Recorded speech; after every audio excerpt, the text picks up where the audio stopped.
सभी बच्चों को मेरा नमस्कार। बच्चों, आज आज वीडियो के माध्यम से मैं आपको 10वीं कक्षा के काव्यखंड के कवि मैथिली शरण गुप्त जी के बारे में बताने जा रही हूँ। तो आइए सबसे पहले कवि मैथिली शरण गुप्त के जीवन परिचय के विषय में जानते हैं बच्चों कि मैथिली शरण गुप्त किस तरह की कविताएं लिखते थे, किस तरह की उनकी भाषा थी। अगर कहा जाए तो मैथिली शरण गुप्त जी की जो विशुद्ध भाषा है वो खड़ी बोली है। मैथिली जी खड़ी बोली में लिखते थे और इस भाषा पर इनका विशेष रूप से अधिकार रहा है इनकी काव्य रचनाओं में। तो आइए शुरू करते हैं पहले उनका जीवन परिचय। कवि मैथिली शरण गुप्त जो हैं, उन्होंने ये जो मनुष्यता नामक उनकी जो यहाँ पर कविता हमें दी गई है पाठ्यक्रम में बच्चों, इस कविता में कवि मैथिली शरण गुप्त ने हमें एक नया संदेश दिया है। हम सभी को मनुष्यता के भाव को प्रकट किया गया है इस कविता में। तो सबसे पहले इस मनुष्यता पाठ में प्रवेश करने से पूर्व आइए कवि मैथिली शरण गुप्त के जीवन परिचय को आपके साथ में साझा करना चाहती हूँ। सन 1886 में झांसी के करीब चिरगांव में जन्मे मैथिली शरण गुप्त अपने जीवन काल में ही राष्ट्र कवि के रूप में विख्यात हो गए थे। राष्ट्र कवि का सम्मान इन्हें मिला हुआ है।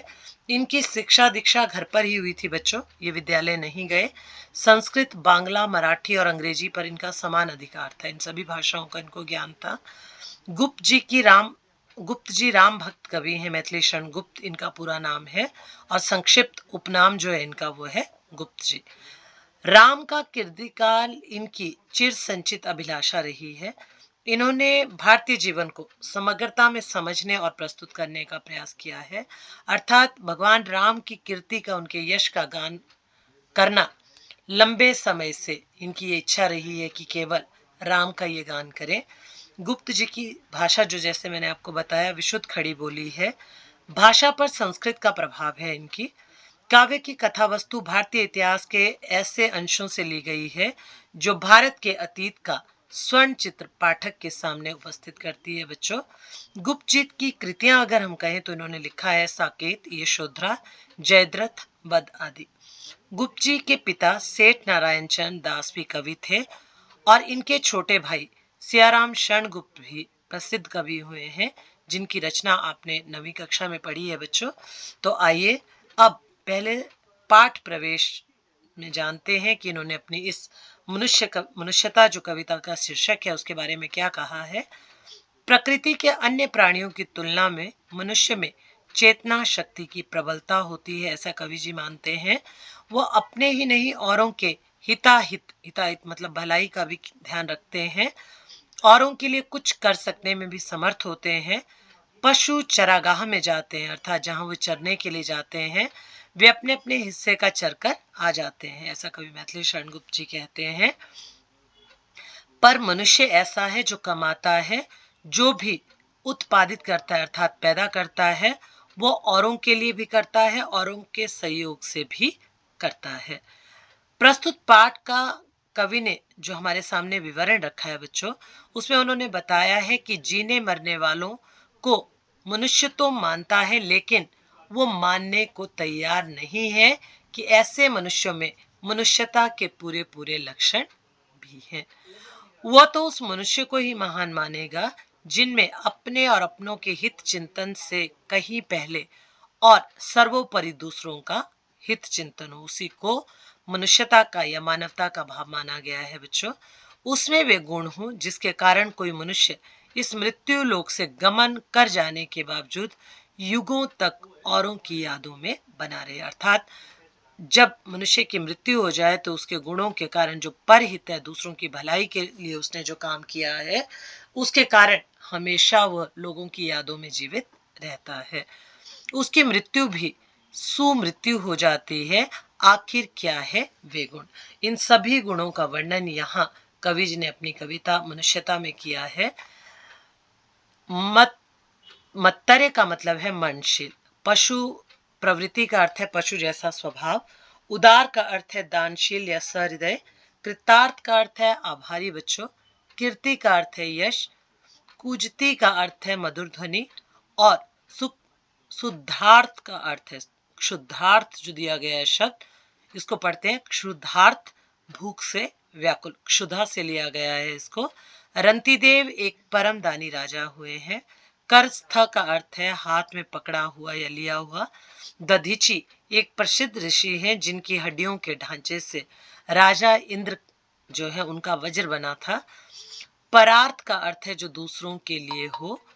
अग्नि जाल, हड्डियों, अस्थि जाल जो कहा गया है वो कहा गया है हड्डियों के जाल समूह को या जाल को।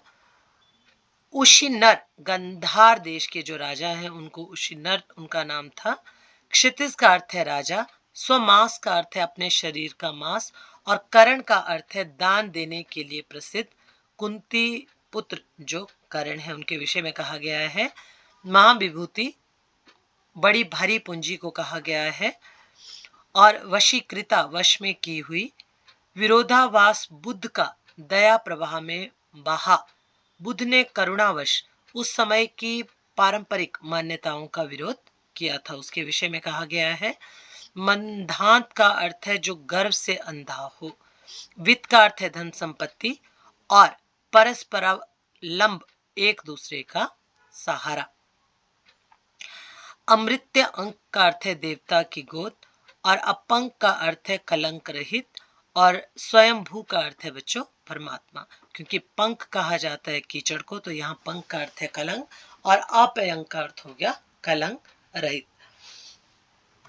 तो आइए कवि द्वारा लिखित शीर्षक जो है उससे परिचित होते हैं। कुछ शब्द और भी हैं बच्चों, जैसे अत्रैक्य। अत्रैक्य का अर्थ है आत्मा की एकता। प्रमाणभूत का अर्थ है साक्षी। अभिष्ट का अर्थ है इच्छित। और अतर्क का अर्थ है तर्क से परे। सतर्क का अर्थ है सावधान यात्री। सतर्क पंथ, पंथ का अर्थ पथ होता है रास्ता बेटो, और पंथ होता है यात्री। तो बच्चों आइए शुरू करते हैं मनुष्यता। मनुष्यता में कवि हमें बता रहे हैं कि वास्तविक अर्थों में मनुष्य किसे माना जाएगा, मानव किसे माना जाएगा, इसका वर्णन यहाँ किया है कवि जी ने। विचार लोक के मत रय हो, ना मृत्यु से डरो कभी, मरो परंतु यूं मरो कि याद जो करे सभी। तो कवि जी कहते हैं मनुष्य को संबोधित करते हुए कि मृत्यु का होना तो निश्चित है, ये तुम विचार कर लो। ना मृत्यु से डरो कभी, कभी भी तुम जो मृत्यु आने वाली है उससे मत डरो। परंतु अगर तुम्हें मरना ही है, जो शाश्वत सत्य है, शाश्वत का अर्थ होता है हमेशा रहने वाला, तो इस तरह से मरो कि सभी तुम्हें मरने के बाद भी याद रखें। हुई ना यूं सुमृत्यु तो वृथा मरे वृथा जिए। अगर इस तरह से आपकी मृत्यु नहीं हुई अच्छे तरीके से कि आपको किसी ने याद नहीं रखा, तो वो सुमृत्यु नहीं होगी। अच्छी, सु का अर्थ होता है बच्चों अच्छी मृत्यु, तो वो अच्छी मृत्यु नहीं है, यादगार मृत्यु नहीं है। फिर आप वृथा, वृथा का अर्थ है बेकार में ही मरे और बेकार में ही जीवन भर जीते रहे, उस जीवन जीने का कोई महत्व नहीं है। वो मरना और जीना दोनों ही व्यर्थ हैं, बेकार हैं। मरा नहीं वही की जो जिया ना आपके लिए। अब कवि जी इसको और स्पष्ट करते हुए कहते हैं कि वह मनुष्य कभी भी नहीं मरता है जो दूसरों के लिए जीता है, अपने लिए न जीकर। क्योंकि वही पशु वृत्ति है कि आप ही चरे। कि ये तो पशुओं का स्वभाव है, जो जानवर हैं वो केवल अपने लिए ही चरते हैं, कि जब वो चरते हैं चारा तो वे अपने लिए ही जीते हैं, अपने लिए ही उस चारे को चरते हैं। वही मनुष्य है जो मनुष्य के लिए मरे। परंतु कवि जी के अनुसार मनुष्य वही है जो दूसरों के लिए मरे, अर्थात दूसरों की चिंता करे। वही भाव मनुष्यता का भाव या मानवता का भाव कहलाता है। उसी उदार की कथा सरस्वती बखानती, उसी उदार से धरा कृतार्थ भाव मानती, उसी उदार की सदा सजीव कीर्ति गूंजती, तथा उसी उदार को समस्त सृष्टि पूजती। अखंड आत्मभाव को जो असीम विश्व में भरे, वही मनुष्य है जो मनुष्य के लिए मरे। तो कवि जी यहाँ और अधिक स्पष्ट करते हुए कहते हैं बच्चों कि वही वास्तव में जीवित मनुष्य है। उदारता उसी मनुष्य की है, उसी के जीवन की है जो दूसरों की भलाई के लिए काम करता है, दूसरों के लिए जीता है। तो कवि जी कहते हैं कि उसी उदार की कथा सरस्वती बखानती, कि जो सरस्वती है उसी व्यक्ति की उस महानता की कथा का व्याख्यान करती है जो दूसरों की भलाई के लिए जीवन जीता है। बखानती का मतलब व्याख्या करना। उसी उदार से धरा कृतार्थ भाव मानती, और ऐसे उदार भाव से ही ये धरती भी अपने आप को धन्य अर्थात कृतार्थ मानती है। कृतार्थ का अर्थ है धन्य मानती है, अपने आप को आभारी होती है उस महान व्यक्ति की जिसने अपने यश से इस पृथ्वी को भी कृतार्थ किया है। उसी उदार की सदा सजीव कीर्ति गूंजती। ऐसे उदार व्यक्ति की, बड़े हृदय वाले व्यक्ति की ही हमेशा समाज में जो कीर्ति है, यश है, वो गूंजता रहता है। तथा उसी उदार को समस्त सृष्टि पूजती। पूरा संसार भी ऐसे ही उदार व्यक्ति को पूजता है जिसके मन में मानवता का भाव है। अखंड आत्म भाव को जो असीम विश्व में भरे। ऐसा व्यक्ति जो अखंड भाव को अर्थात जिसके टुकड़े ना हो सके, ऐसे अखंड भाव को, आत्मा का जो भाव है, जो असीम विश्व में जो फैला हुआ जो ये विश्व है उसमें जो फैलाता है पूरे विश्व में इस भाव को, उसी को ये अखंड विश्व भी याद रखता है। वही मनुष्य है जो मनुष्य के लिए मरे। तो वास्तव में वही व्यक्ति सही मायनों में मनुष्य कहलाने के काबिल है, कवि जी कहते हैं, जो वास्तविक रूप में मानवता के लिए अपने प्राण न्यौछावर करता है। तो आइए अब जो तीसरा हमारा पद्यांश है इस कविता का, उसके विषय में ज्ञान प्राप्त करते हैं। तीसरा पद्यांश बच्चों, क्षुधार्थ रंतिदेव ने किया कर स्थल थाल भी, तथा दधीची ने दिया परार्थ अस्थिजाल भी। उशिन्नर क्षितिज से स्वमाश दान भी किया, सहर्ष वीर कर्ण ने शरीर चर्म भी दिया। अनित्य देह के लिए अनादि जीव क्या डरे, वही मनुष्य है जो मनुष्य के लिए मरे। सहानुभूति चाहिए महाविभूति चाहिए, यही वशीकृता सदैव है बनी हुई स्वयं ही। तो आइए जानते हैं कि कवि जी क्या कह रहे हैं। जैसे मैंने आपको बताया बच्चों कि क्षुधार्त का अर्थ है भूख से व्याकुल होना, परेशान होना। तो राजा रंतिदेव जो हैं उनकी प्रशंसा में यहाँ कवि कह रहे हैं पौराणिक कथाओं के अनुसार कि राजा रंतिदेव ने खुद भूख से व्याकुल होने पर भी कर स्थल थाल भी, अपने हाथों में पकड़ी हुई जो खाने की थाली थी वो भी दान कर दी थी। तथा दधीची ने दिया परमार्थ अस्थि जाल भी, और दधीची ऋषि ने अपनी हड्डी, शरीर की हड्डियों को भी वज्र बनाने के लिए, जो इंद्र का वज्र है उसको बनाने के लिए दान में दे दिया था। उशिनर क्षितिज ने स्वमास दान भी किया। तो इस तरह के दानी महात्मा हुए हैं हमारे भारत देश में। उशिन्नर देश के राजा जो शिवी थे, उन्होंने कबूतर की जान बचाने के लिए अपना पूरा मांस भी दान में कर दिया था, दान दे दिया था। तो उशिनर क्षेत्र के ये राजा थे जिनका नाम था शिव। तो एक कबूतर के प्राणों की रक्षा के लिए उन्होंने कहा था कि मेरा मांस भी तुम ले लो दान स्वरूप, पर इस कबूतर को छोड़ दो।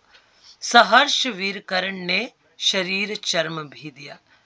बड़ी खुशी के साथ कुंती पुत्र कर्ण ने अपने शरीर का जो कवच था उसको भी दान कर दिया था, अपनी चमड़ी को भी छीलकर उन्हें दे दिया था क्योंकि उनके शरीर से लगा हुआ था वो कवच। अनित्य देह के लिए अनादि जीव क्या डरे। तो कवि जी कहते हैं कि हे मनुष्य, तू इस अनित्य देह, जो कहीं हमेशा ना रहने वाली देह, अनित्य का मतलब जो ना रहने वाली है, उस देह के लिए अनादि जीव क्या डरे। जो ना रहने वाला है उसके लिए तो हमेशा क्यों डरता रहता है। वही मनुष्य है जो मनुष्य के लिए मरे, अर्थात वही मनुष्य कहलाने के काबिल है जो दूसरों की भलाई के लिए अपने आप को न्यौछावर कर देता है। तो कवि जी कहते हैं कि अगर तुझे सहानुभूति चाहिए तो महाविभूति है यही, तो यही बड़ा बनना है, यही करुणा का भाव ही है जो तुझे बड़ा बनाएगा, तुझे सहानुभूति देगा।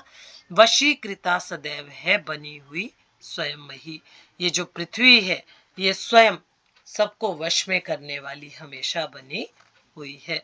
तो बच्चों, इस मनुष्य कविता की व्याख्या जो आज मैंने आपको समझाई, आशा करती हूँ कि आपको समझ में आई होगी।